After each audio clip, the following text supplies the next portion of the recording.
Сәлем достар, бүгін біз байғыз қыз туралы айтатын боламыз. Қазақ байғыздың шақыруын жаман ырымға балап, ажалдың хабаршысы дейді.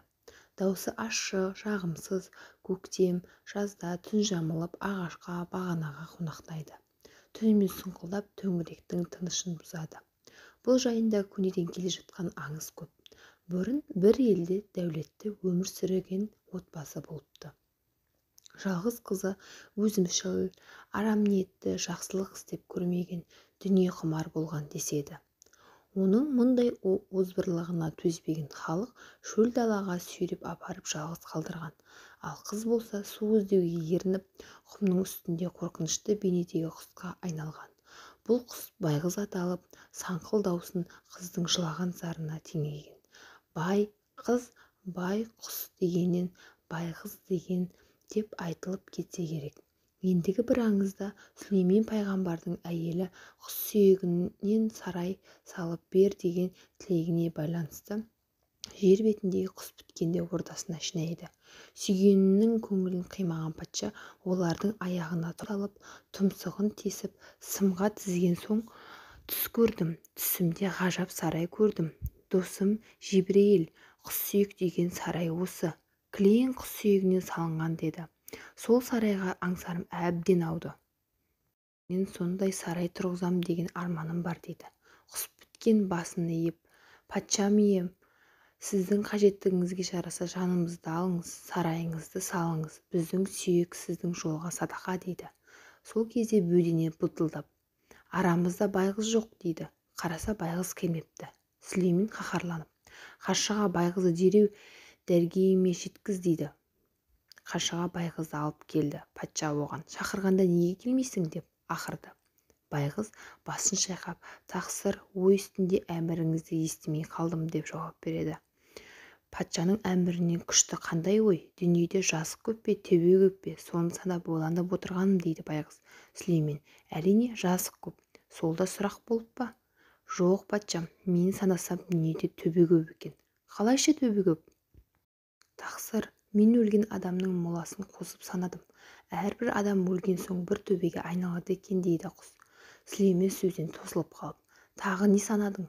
Дүниеде тірі көп пе, өлі көп пе? Соны да санадым тақсыр, дейді байғыз. Сүлеймен: әрине тірі көп.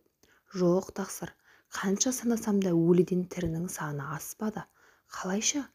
Мен күн шыққанша ұйықтайтын адамдарды да өліге қостым дейді. Сүлеймен бұл жолы да сөзден тосылды. Тағы нең бар санаған?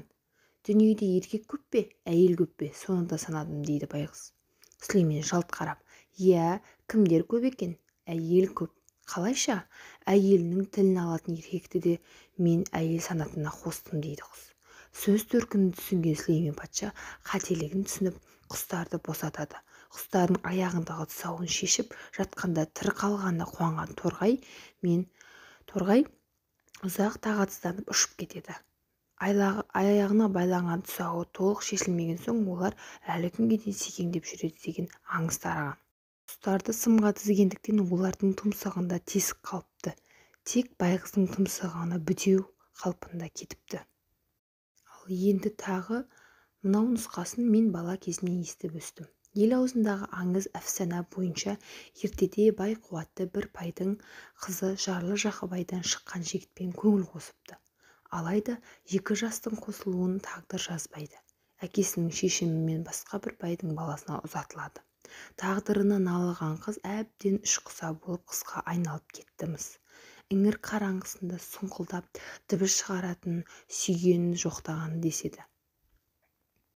Халықтың түсінігінде байғыздың шақыруы жақсы емес. Ауласына келіп шиқылдатқан құсты жаман ырымға балайтын болған.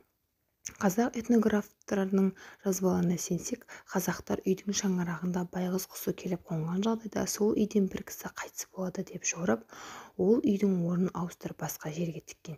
Кейде ол үйді жағып жіберетін кездерде кездеседі екен. Қазақ ертеден ырымшыл халық, тек соны дұрысынан пайдалана білсе. Байғыз жайындағы аңыздың барлығында оның ақылды құс екені жазылады. Демек, байғыз жаман хабар әкелді деп емес, жаманшылықтың алдын алуды ескертті деп қабылдау керек секілді.